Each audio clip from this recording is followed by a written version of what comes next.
Hello, and welcome to this special Christmas episode of Anime Audio Commentary. Today I'll be commenting on episode 4 of Toradora. If you'd like to watch along, then start watching now. So they seem to have gotten out of that storage shed, at the very least. And it seems like now that Ryuji's carrying out his duties of cleaning up after Taiga, she still seems to be rather messy and lazy.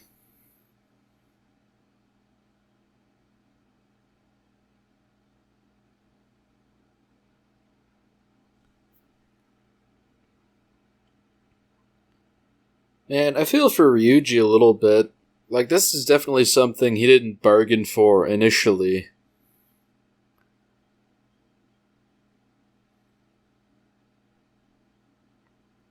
And he really is very dedicated doing dishes and laundry and all that for a person who is essentially an acquaintance. Ryuji, your curiosity is going to get you in trouble, dude. Wow, that's a little unsettling. Just a photo album full of blurry photos of Kitamura. Didn't realize Taiga was an amateur photographer. With heavy emphasis on amateur. Ooh. Ryuji, that was cold, dude. You can definitely tell who it's supposed to be in the photos. You're just being a jerk.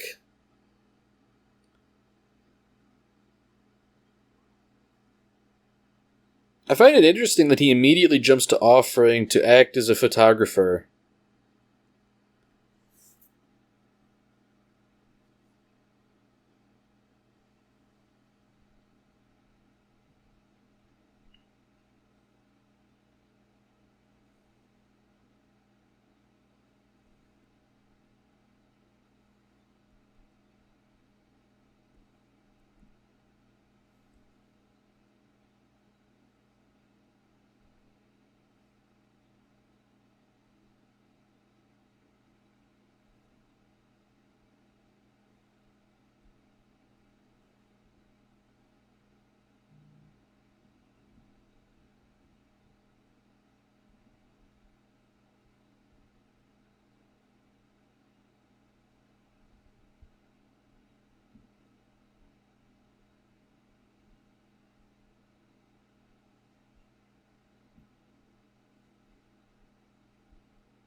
So I find it interesting how they just sort of cut to Taiga accepting this proposal and deciding what sort of photos she wants, as if this were just a photo shoot or something. You know, I was given to understand that Ryuji was essentially going to just sort of surreptitiously take photos of Kitamura. Wow, that was socially inept.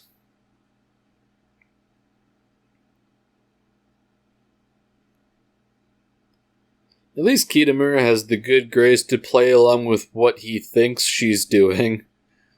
Oh dear.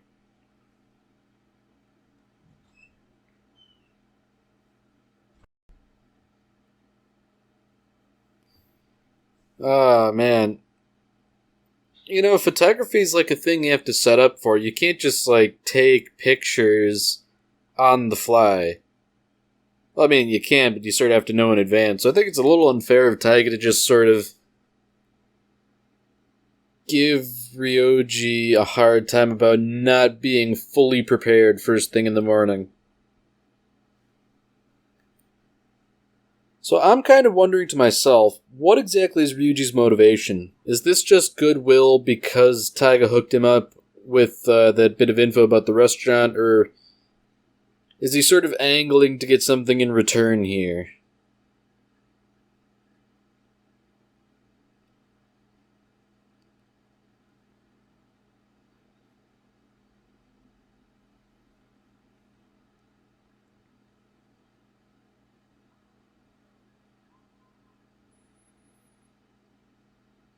Alright.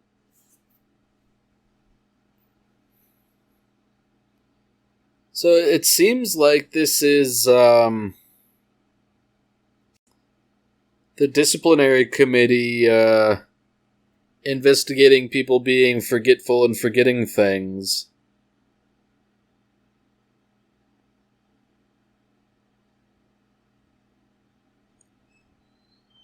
I mean, I know it sounds almost cliche, but this is reminding me of Kill la Kill in a weird sort of way, how they're just sort of lining everyone up and addressing them via public address and saying, basically, anyone found wanting will be punished.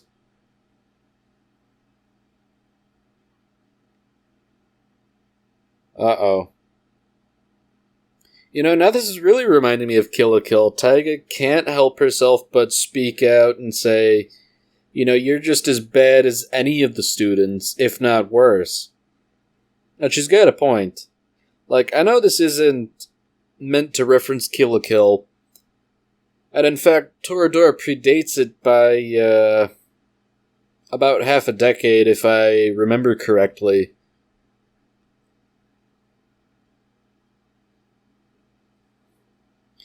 I don't know, the central conflict seems the same, individuality versus authority and the conflict between the two.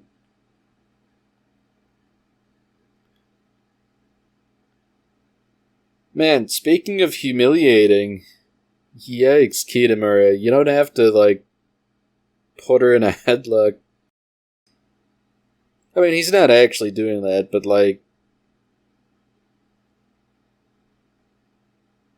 it almost kind of worked out for her, because Kitamura is, hoisting her off the ground.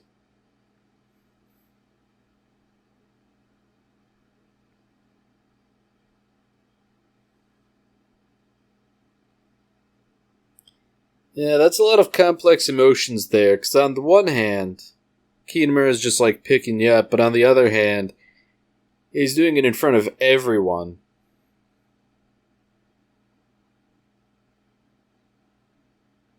Oh dear. Man, even teachers know not to pick on Taiga.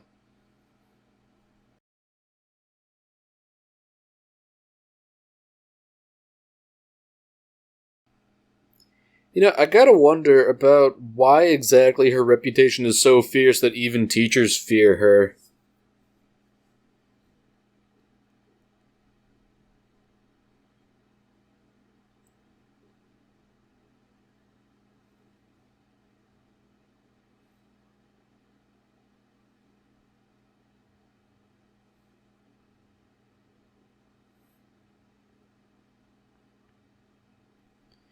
So I'm wondering if this student council president is going to become a bit of a recurring character here.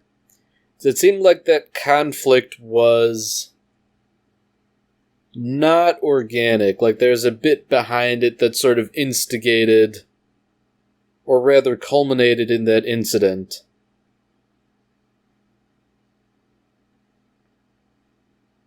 Speaking of culminating in conflict, Minori and Kitamura have decided to eat lunch with Ryuji and Taiga, and naturally, neither of them are, too calm about the situation. This is a recipe for disaster. I feel like Taiga's gonna start telling lies to impress people or something.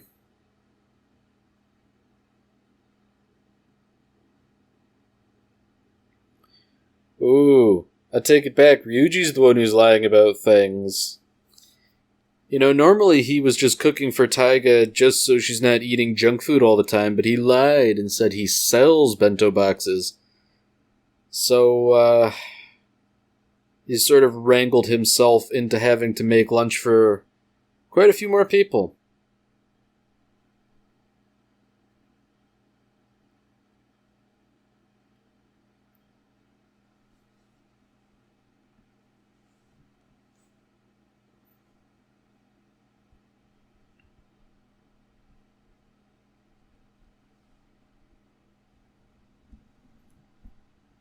I find it interesting that Ryuji's being the rational one here.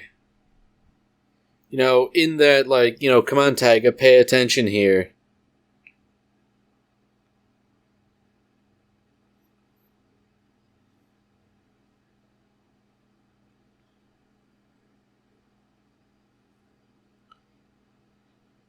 Man, Taiga really is in rare form today. I feel like she's gonna instigate something that's going to complicate everything.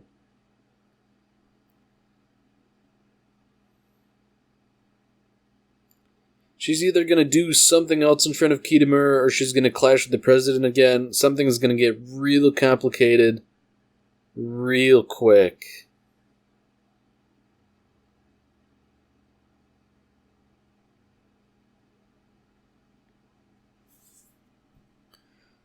So once again, Ryuji's sort of displaying a bit of personality here in that he's really dedicated about cleaning to the point where when other people are like, that's good enough, we'll go home, he just keeps on cleaning. And even talks to himself.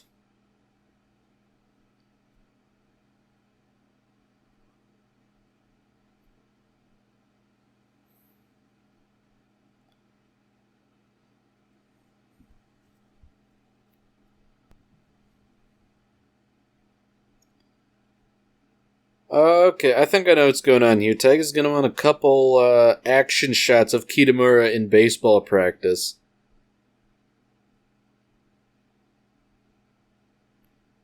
Man, she's really enamored. In a way you don't see very often.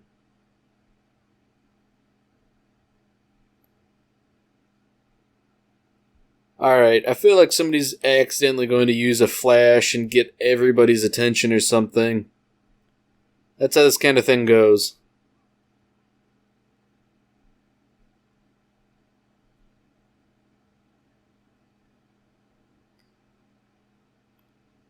Man, one would think with a digital camera like that, she'd be able to tell that all the pictures she's taking are bad and wouldn't waste all the time and money printing them out.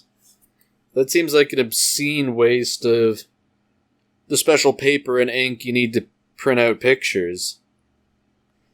Because, that stuff is pretty expensive. It adds up, especially if you're going to be printing out blurry photos.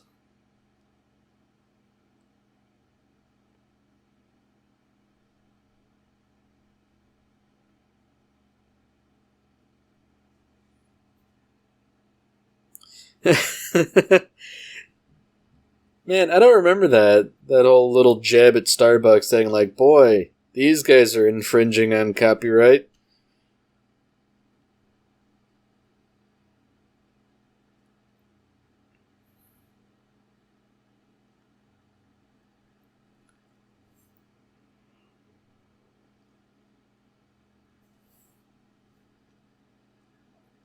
Uh-oh. Got a bad feeling about this. Taiga doesn't strike me as the type who is a good cook.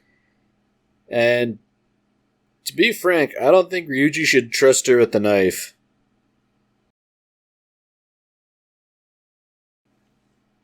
She's sort of like saying, hey, I'm helping you, but I feel like she's just going to be more of a hindrance than anything. Like, I'm not exactly a world-class Michelin star chef. I don't burn the house down either, but, there is a definite skill set that goes into cooking, and it's not just something you can do. Like, you really don't want to mess around with cooking knives, especially because they're supposed to be really sharp in order to, cut efficiently, and, they cut through flesh as easily as they do food, so, if you're not careful, you can really mess up your hands.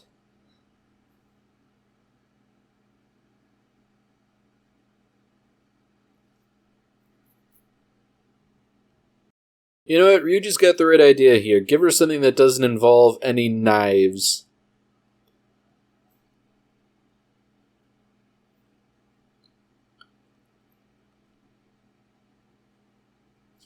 So what I'm wondering here is she just drooling over a bunch of blurry photos, or are those photos Ryuji actually took that were in focus? Because if they're all blurry, I've got to wonder, surely she would know that these are no better than the ones she took before.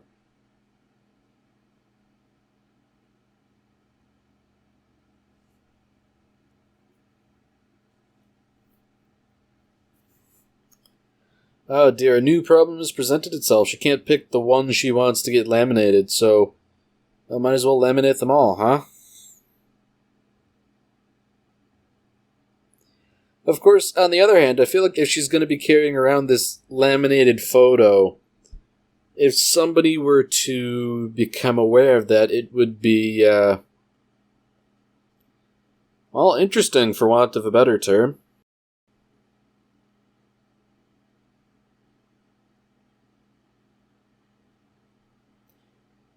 I feel like she really took this whole thing poorly for no real reason.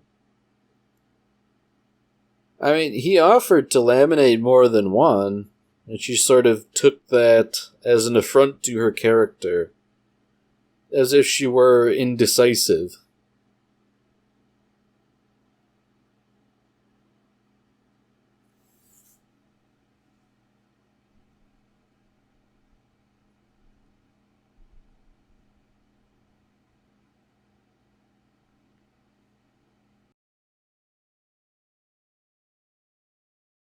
Oh, man. I'm just noticing there are quite a few parallels to Kill la Kill here in a weird sort of way. Minori's a lot like Mako. That little sequence earlier reminded me of Kill la Kill in a weird kind of way. I'm sure this can't be intentional. Alright, I have to wonder, who takes a picture of themselves with their face covered in pudding? That just seems like an unflattering picture at the best of times.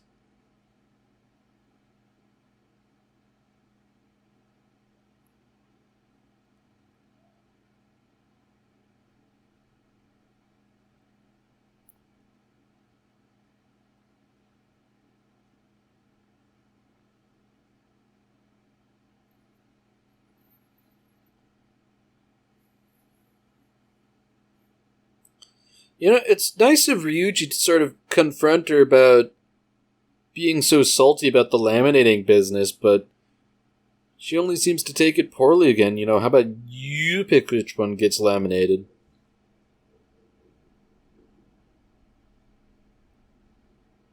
Oh dear. Man. I mean, Kitamura seems to know what's going on here, but man, he really took that in stride.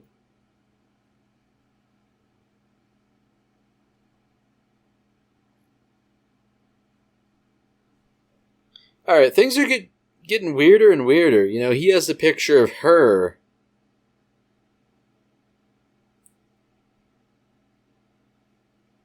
Okay, so the plot is getting thicker and thicker. He did, in fact, have a crush on her. But she turned him down way back when, probably out of anxiety more than anything else. So it seems like everybody's just operating at cross purposes here, and no one can get out of their own way.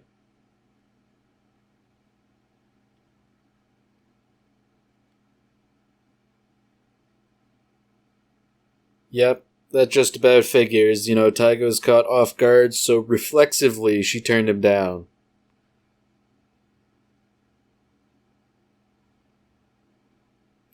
It seems like the fact that he asked her out sort of planted the suggestion in her mind, which started this whole business.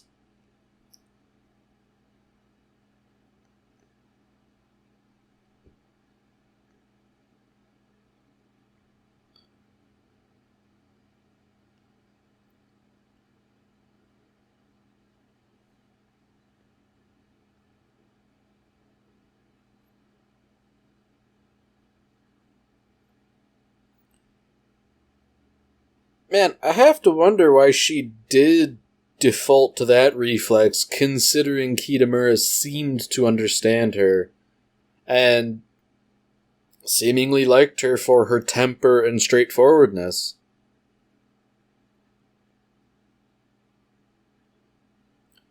You know, that's like being handed exactly what you want and throwing it in the trash.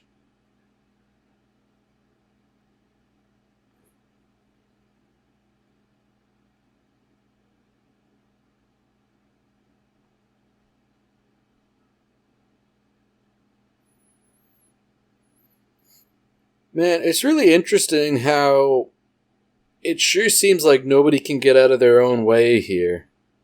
Everyone really is the cause of their own problems.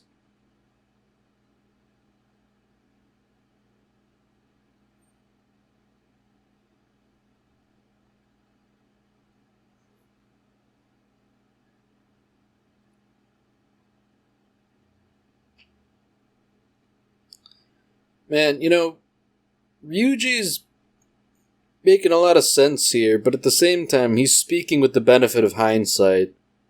It's not so easy to pick the right choice in the heat of the moment.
Alright, well that's it for this episode.